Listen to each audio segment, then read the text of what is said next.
السلام علیکم ورحمۃ اللہ وبرکاتہ۔ اللہم صلی علی سیدنا محمد النبی الامی وعلی آلہ وسلم تسلیما عدد خلق کا ورضوان نفس کا وزن عرش کا ومداد کلمات مبلغ علم کا آیات کا۔ عزیزان گرامی،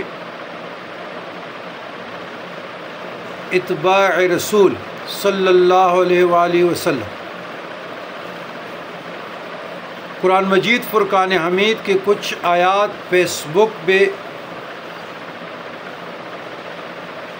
شیئر کی گئی ہیں، اور اس سے مراد ان لوگوں کا اولیاء اعظام ہے۔ سب سے پہلے بات یہ ہے کہ قرآن کو سمجھنے کے لیے 14 علوم کا ضرورت ہے۔ اگر 14 علوم نہیں ہے، ترجمہ و تفسیر ہے، تو اپنے مرضی کی تعویل کر کے، غلط ترجمے کر کے، تخریب کر کے امت مسلمہ فتنہ اور فساد برپا کرنے کی جو کوشش کر رہے ہیں، تو یہ بھی گناہ عظیم ہے۔ یہ جتنی آیاتی بھی ڈسکرپشن پہ آ جائے گی، یہ تمام آیاتیں اگر آپ بغور مطالعہ کریں من دون اللہ، تو من دون اللہ جہاں بھی آتے اس سے مراد مشرکین مکہ کے بت ہوتے ہیں۔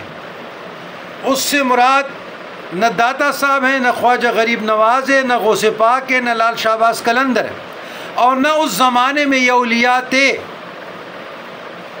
جب قرآن مجید فرقان حمید کا نزول ہو رہا تھا تاجدار کائنات صلی اللہ علیہ وسلم پہ، تو اس وقت مشرکین مکہ بتوں کو سجدہ کرتے تھے، مراد اس سے بت تھے۔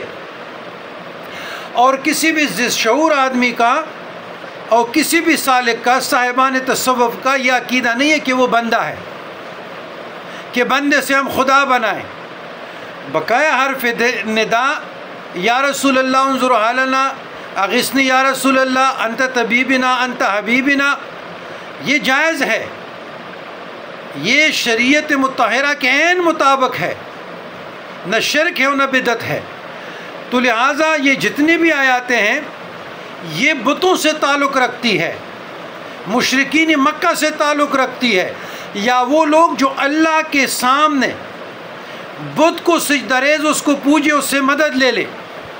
تو ایاک نعبد ایاک نستعین کا مصداق مظہر اون الہی، غیر مستقل طور پر انبیاء، اولیاء، صدیقین، شہداء کا وسیلہ اختیار کرنے سے مدد مانگنا، بہنے ہی اللہ سے مدد مانگنا ہے۔ تفسیر عثمانی شیخ الہند رحمۃ اللہ علیہ کا دیکھیں، میں علماء دیوبند کا، اکابرین دیوبند کا حوالہ دے رہا ہوں۔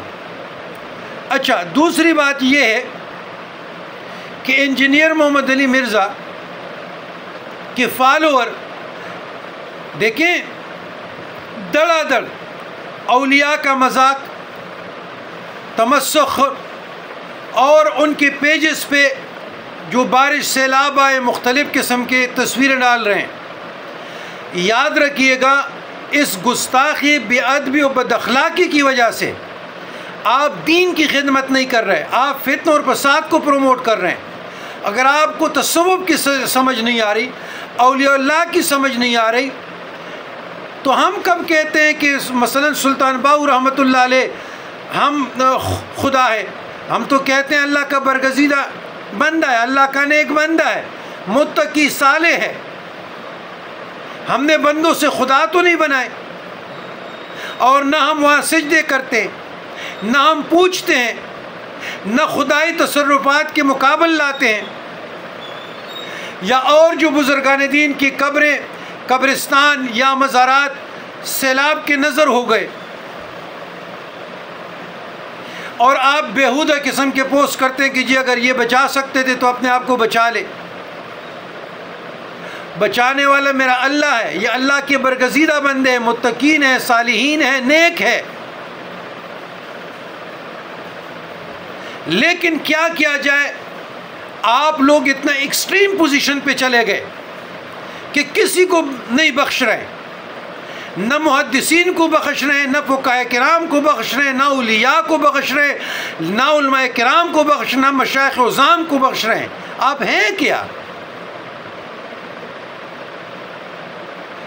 تو ان تمام بربادی کا، تباہ کاری کا، امت میں فتنے کو اور فساد کو پروموٹ کرنے والے آپ لوگ ہیں۔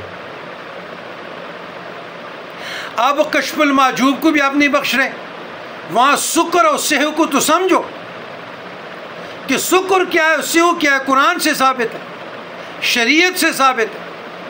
تو لہٰذا اس قسم کے میں تمام سوشل میڈیا کے لوگوں کو درخواست کرتا ہوں جو اہل اللہ سے، اہل سنت الجماعت سے اور جو تصوف سے وابستگان ہے، اس قسم کے پوسٹوں پر کمنٹ اور شیئر کرنے سے گریز کرے، نظر انداز کرے.